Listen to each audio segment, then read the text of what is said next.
Ողջույն, եթերում հարցազրույցն է, զրուցելու եմ անվտանգային քաղաքականության հետազոտական կենտրոնի փորձագետ Ռոբերտ Ղևոնդյանի հետ։ Բարև ձեզ։ Բարև ձեզ։ Շնորհակալ եմ հրավերն ընդունելու համար։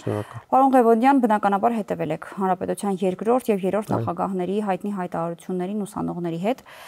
Նախ հասկանանք, ինչու են նրանք ակտիվացել եւ կոնկրետ ինչ մեսեջ են ուղղում եւ ում։ Կարծում եմ ակտիվությունը կապված է հաջորդ տարի սպասվող ընտրությունների հետ եւ ակտիվությունը նոր չէ, բավական ժամանակ է արդեն։ Կարելի է ասել, որ այս տարվա սկզբից արդեն այս գործընթացը սկսել է, բայց ոչ միայն նրանք են ակտիվացել, քաղաքական դաշտը ընդհանուր առմամբ որոշակի ակտիվության փուլում է եւ այդ դաշտում այն խաղացողները, ովքեր որոշակի նպատակներ ունեն, փորձում են ավելի ակտիվ լինել։ Հիմա ում դեմ են պայքարում իշխանությունների, թե փորձում են իրենք իրար դեմ պայքարելով ընդդիմության մեջ իրենց տեղը հաստատել։ Նպատակները տարբեր են, եթե հնարավոր լինի իշխանությունների դեմ պայքարել կամ իշխանություն ստանալ, ինչպես օրինակ Գյումրիում տեղի ունեցավ, ապա բնականաբար նրանք ուժերը կհամատեղեն։ Եթե դրա հնարավորություն չլինի, կատարի պայքար կմղեն երկրորդ տեղի համար։ Նրանց հայտարարություններում հակասություններ առանձնացրել եք։ Ոչ թե հակասություններ, այլևս կասայի, որը ցույց կտա, որ նրանց հարաբերություններում սրությունը շարունակվում է։ Ընդհանուր միտումներն էին տարբեր։ Եթե Ռոբերտ Քոչարյանի հիմնական ուղերձն այն էր, որ Ռուսաստանը մեր գործընկերն է եւ Հայաստանի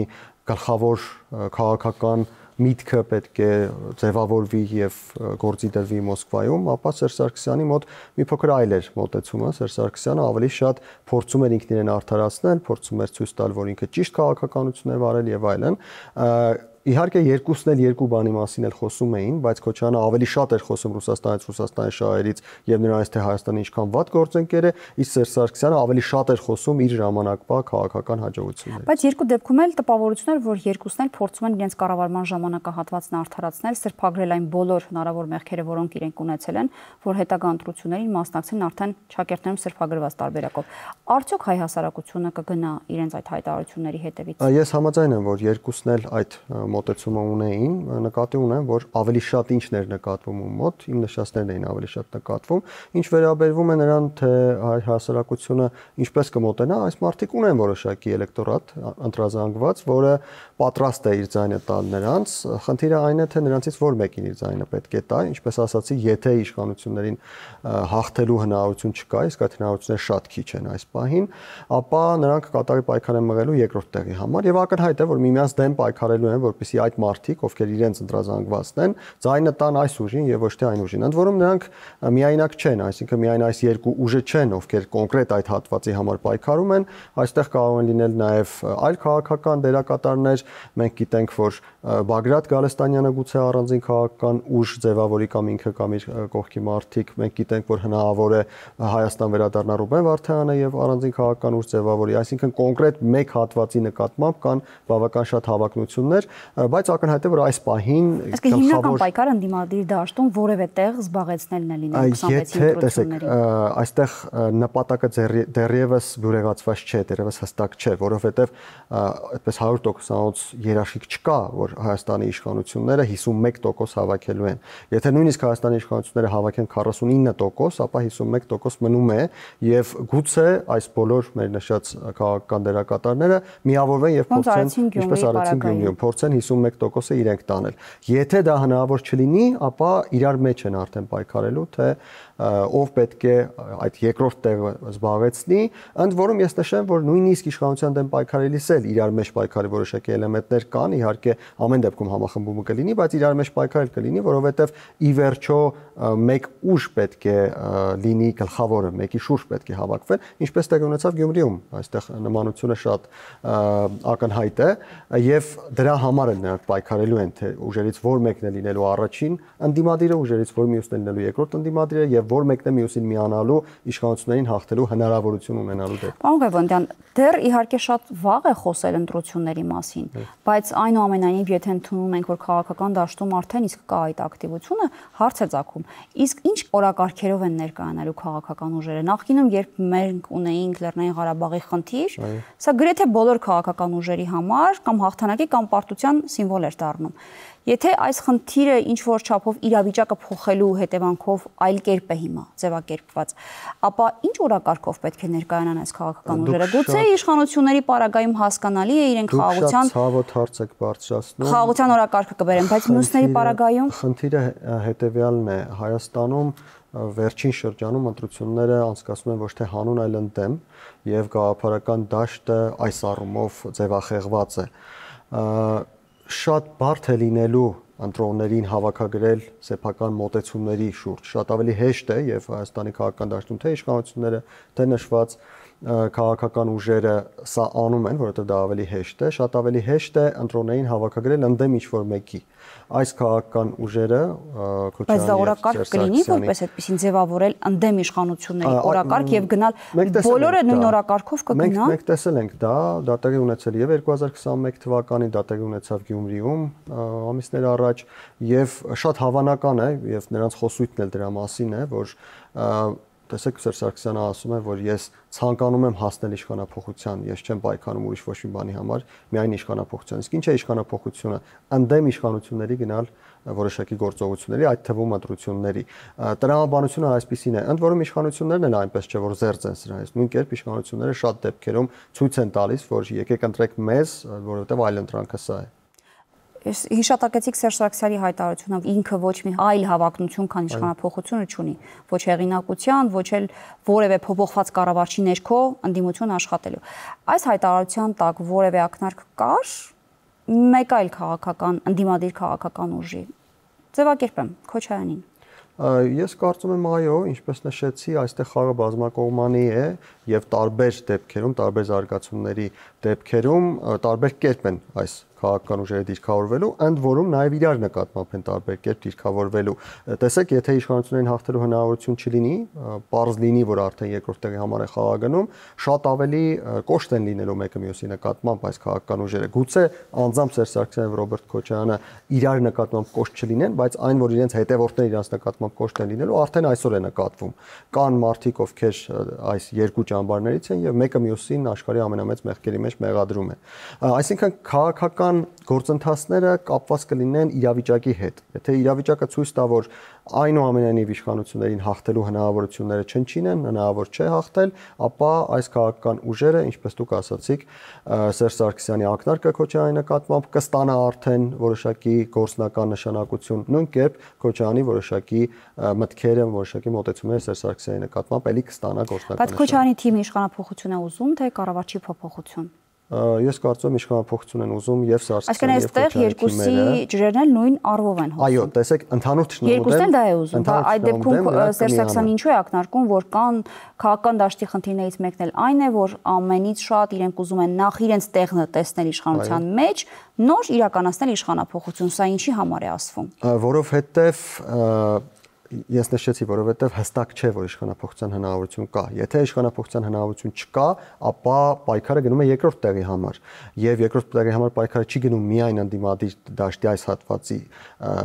ներկայացուցիչների միջև։ Երկրորդ տեղի համար պայքար է գնում նաև ընդդիմադիր դաշտի այլ հատվածի ներկայացուցիչների հետ, այս հատվածի կողմից։ Ես առաջին հերթին նկատի ունեմ արևմտամետների բլոկը, ովքեր որոշակի հավակնություններ կարող են դրսևորել, այլ քաղաքական ուժեր կարող են ներկայանալ, եթե Վարդան Ղուկասյանը լինի եւ մասնակցի, նա եւս մասնակցելու այս պայքարին։ Այսինքն այստեղ ակնարկ կա նաև այն մասին, որ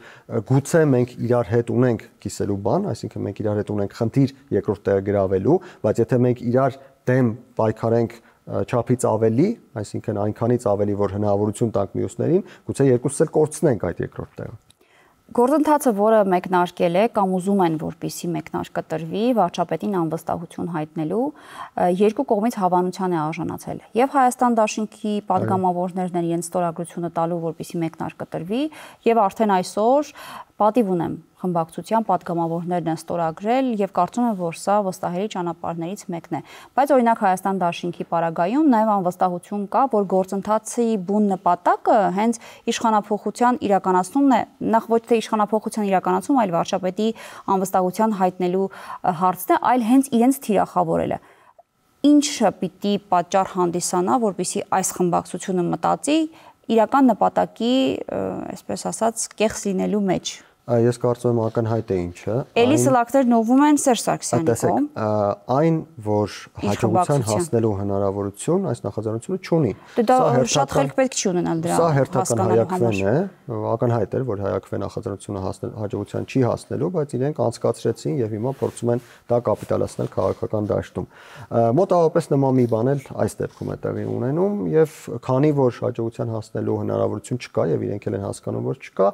ենթադրվում է, որ այստեղ կա այլ նպատակ, մեկը մյուսին անվանարկել, մեկը մյուսին ցույց տալ, որ ընդհանուր նպատակի մեջ դուք չեք ինտեգրվում, դուք չեք փորձում այս գործընթացում ձեր ջանքերը ներդնել եւ իրենց հետևորդներին ցույց տալ, որ եկեք ընտրեք մեզ, ովքեր որ դեմ են այսօրվա իշխանություններին, որովհետեւ ինչպես ասացի, ընդդեմ քվեարկությունը շատ ավելի հեշտ է կազմակերպել մեր քաղաքական դաշտում։ Եվ այս տրամաբանության մեջ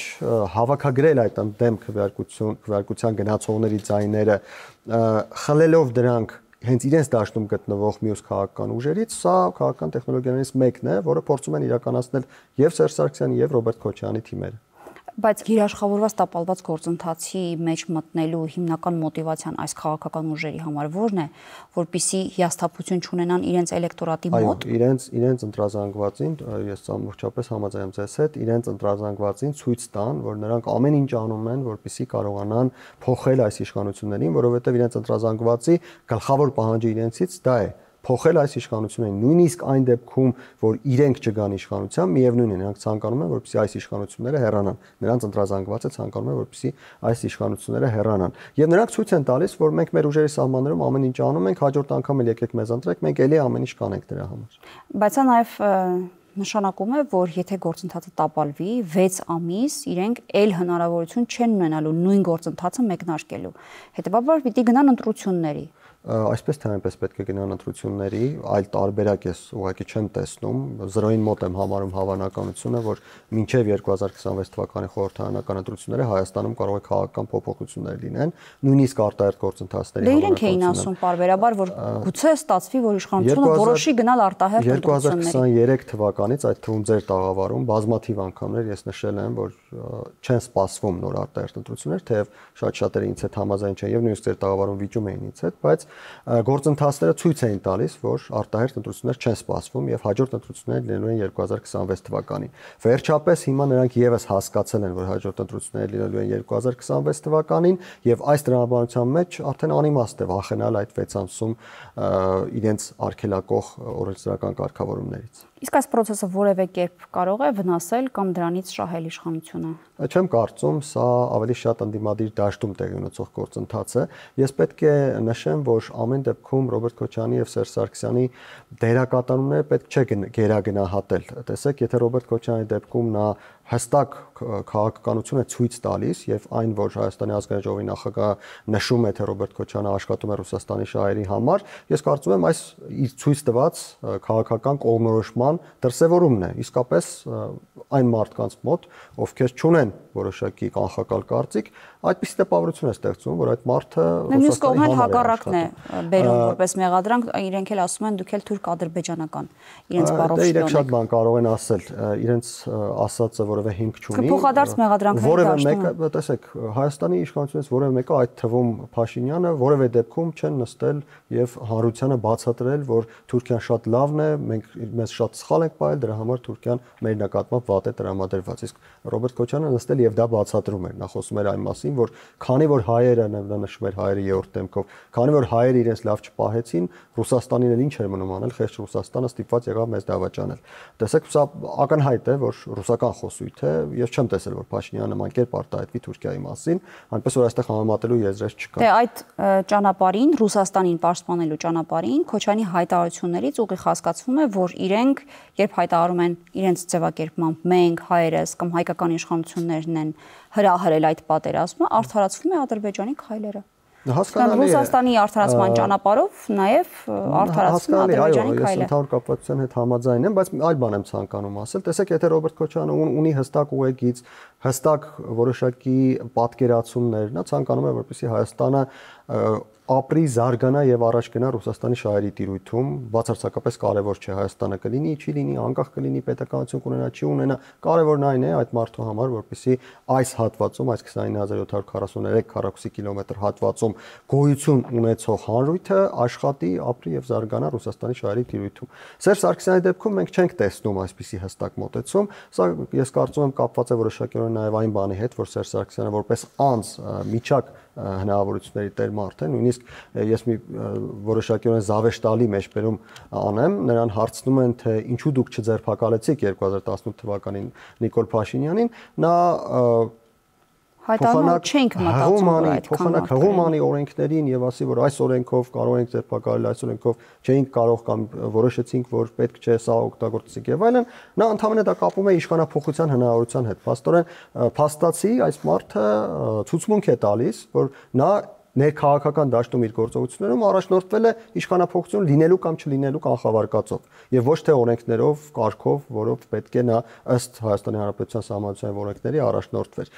Սա եւս մեկ անգամ ապացուցում է, թեև ապացուցելու կարիք էլ առանձնապես չկար, որ Սերժ Սարգսյանը այդպես փայլուն մոտեցումների տեր, ինչպես ասում են շախմատիստ եւ այլն, այդպեսին չէ, այդ առասպելը ուղղակի ձևավորվել է նրա շուրջ եւ Սերժ Սարգսյանի հնարավորությունները համեմատել նույնիսկ պետք չէ Ռոբերտ Քոչյանի հնարավորությունների հետ եւ այս դաշտում իմ գնահատմամբ Ռոբերտ Քոչյանի հնարավորությունները անդիմության առաջնորդ լինելու ավելին են, քան Սերժ Սարգսյանի։ Այստեղ կարող է միջամտել եւ իրավիճակը փոխել այլ դերակատարներ, հոգուտ մեկի կամ մյուսի։ Քոչյանի հայտարարություններից մեկի մասով, պարոն Ղևոնդյան, վտանգավոր էր արդյոք այն հայտարարությունը, որ ամեն դեպքում հայերն են պատճառ հանդիսացել կամ հրահրել, որպեսզի Ադրբեջանը հարձակվի մեզ վրա։ Դե տեսեք, ես նշում եմ, որ ինչպես Ալեն Սիմոնյանն է ասել, իդեպ նրանց քաղաքական թիմում ասում են, որ սա ուղղակի մանիպուլյացիա է եւ նա դա նկատի չի ունեցել եւ մի բան էլ են ավելում, ասում են, որևէ կերպ դա չի կարող մեզ վնասել, որովհետեւ դա արվել է ոչ թե իշխանությունների կողմից, այլ որևէ քաղաքական ուժի ներկայացուցչի, որի ազդեցությունը ավելի պակաս է, քան օրինակ կարող է դիտվել երկրի ղեկավարի հայտարարությունը Լեռնային Ղարաբաղի վերաբերյալ, Արցախամերն է եւ վերջ։ Կարճ նկատառում դեր ասացի վերաբերել, հետո պատասխանեմ, իսկապես իրենց որևէ կերպ ոչ մնացել դա չի կարող, իրենց ասելով ես նկատի ունեմ այն քաղաքական հատվածին, որի համար Ռուսաստանի շահերը գերակային ամեն ինչից։ Եվ այս տրամաբանության մեջ ձեր հարցի պատասխանը իսկապես Ռոբերտ Քոչյանի հայտարարությունը միտված է մեկ ուղղությամբ, ամեն կերպ արդարացնել Ռուսաստանին, Ռուսաստանի շահերը առաջ տանել եւ այս ճանապարհին թե Ադրբեջանը կարդացվի, թե չի արդարացվի, Հայաստանը մեղավոր կլինի, թե չի լինի, այս ամենը որևէ նշանակություն չունի, հասկանում եք, այդ մարդու համար կարևոր է մեկ բան. Ռուսաստանը ունի շահեր, այդ շահերը պետք է պաշտպանվեն։ Այդ շահերի պաշտպանության գործընթացում Հայաստանի Հանրապետությունը վնասվում է, օգուտ է ստանում, եթե օգուտ է ստանում, շատ լավ, օգուտ չի ստանում, դե ինչ արած, կարևորը Ռուսաստանի շահերն են։ Այսինքն առաջնայնության խնդիր կա այդ մարդու մոտ։ Եվ հենց սրանից էլ եզրակացությունը, որ նա աշխատում է Ռուսաստանի շահերի համար եւ ոչ Հայաստանի շահերի։ Մյուս հայտարարությունը, որ առաջին պատերազմի ժամանակ արցախցիները 120,000 արցախցին հաղթել է 7 միլիոնանոց Ադրբեջանի։ Ոնց է ստացվում, երբ պատերազմը հաղթում են արցախցիները, երբ պատերազմ պարտվում ենք, պարտվում է Հայաստանը։ Եվս մեկ հայտարարության անդրադարձակ, որը ցույց է տալիս երկու նախկին նախագահների միջև որոշակի հակասությունների մասին, Սերժ Սարգսյանը պատասխանեց այդ հարցին, նա ասաց, որ հնարավոր չէր առանց Հայաստանի հաղթել Ադրբեջանին եւ նորից վերադառնալով Ռուսաստանի թեմային, այստեղ Ռոբերտ Քոչյանը ունի մեկ նպատակ՝ Հայաստանի դերը հնարավորինս նվազեցնել, խոսել Արցախի մասին, ես ենթադրում եմ, որ ինչ որ ժամանակ անց բացատրելու համար նրա այս հայտարարությունը կհայտարարեն, թե Արցախի մեջքին այն ժամանակ կանգնած է Ռուսաստանը, դրա համար 120,000 հոգով կարողացան հաղթել Ադրբեջանին։ Իհարկե աբսուրդ է հնչում դա, բայց ես ենթադրում եմ, որ այն գլխավոր նպատակը, որի մասին ասացինք, բերում է այս տրամաբանության, այս նման հայտարարության տրամաբանության։ Ամփոփենք զրույցը, վերջին հարցը, որը էլի քննարկվում է շատ, մայիսի 9-ին վարչապետը պիտի գնա Մոսկվա, թե պիտի չգնա Շքերթին մասնակցելու։ Նրանք ովքեր ասում են պիտի չգնա, որովհետև կարծում են, որ դա կարող է վնասել Արևմուտքի հետ մեր հարաբերություններին, իսկ նրանք ովքեր ասում են, որ այո, ամեն դեպքում պիտի գնա, դա ասում են նրա համար, որ ինչներիս է պետք Ռուսաստանի հետ հավելյալ առիթ ստեղծել, որպեսզի հարաբերությունները ել ավելի սրվեն։ Տեսեք, որ դիտանկյունից եք դուք հարցը դիտարկում։ Որոշ ժամանակ առաջ, երբ արդեն կարծես թե հաստատ էր, որ նա գնալու է եւ որևէ խնդիր չկար, ես ենթադրում էի, որ քանի որ հնարավորությունները շատ քիչ են չգնալու, ի վերջո արդեն դա իրողություն է, պետք է գնա, լավ կլինի, որպեսզի նա գնա եւ որոշակի ինքնիշխանության ատրիբուտ բերի, օրինակ Իրանի եւ Թուրքիայի կամ որևէ մի հատվածի սահմանից ռուս սահմանապանների դուրս բերման մասին համաձայնություն ձեռք բերի եւ վերադառնա եւ հիմա էլ ես կարծում եմ վատագույն տարբերակը դա կլինի, որ նա մեկնի եւ վերադառնա այդպիսի հնարավորությամբ, բայց լավագույն տարբերակը կլիներ, որպեսզի նա հրաժարվեր մեկնել Մոսկվա, ինչի համար, որովհետև իրավիճակը որոշակիորեն փոխվել է։ Մենք գիտենք, որ մի քանի լիդերներ արդեն հայտարարել են, որ նրանք չեն մեկնելու Մոսկվա։ Մենք գիտենք, որ Ուկրաինան պաշտոնապես հայտարարել է, որ իր համար մայիսի 9-ին այդ զորքերի կուտակումը Կարմիր հրապարակում լեգիտիմ թիրախ է եւ նրանք կարող են հարվածել։ Գիտենք, որ Reuters-ը տարածում է, թե նույնիսկ Ռուսաստանի նախագահը on-line է մասնակցելու այդ շքերթին։ Այս իրավիճակում լավ կլիներ, որպեսզի Հայաստանի իշխանությունները գտնեին ճանապարհ, հնարավորություն կանխելու Նիկոլ Փաշինյանի մեկնումը, որովհետև ինչքան շատ անորոշություն, այնքան վտանգները շատ են։ Իսկ մեկնել եւ ոչինչ այնտեղից չբերել, դա նշանակում է Հայաստանի հետ։ Բայց ազդեցություն կարող է բացասական առումով սա ունենալ Արևմուտքի հետ Հայաստանի հարաբերությունների զարգացման գործում։ Ակնհայտ է, որ որոշակի ազդեցություն ունենալու է։ Դա չի նշանակում, որ Հայաստանի եւ Արևմուտքի հարաբերությունները փչանալու են, բայց դա նշանակում է, որ հաջորդ անգամ, երբ Հայաստանը Արևմուտքի հետ ինչ-որ հարցի շուրջ լուրջ բանակցություններ կունենա, Արևմուտքից կարող են հիշեցնել, որ Նիկոլ Փաշինյանը մեկնել էր Մոսկվա։ Իհարկե, դա կլինի կշտամբանքի ձևով իմ գնահատմամբ, բայց ինչի համար։ Շնորհակալ եմ զրույցի համար։ Զրուցակիցս Ռոբերտ Ղևոնդյանն էր։ Կհանդիպենք։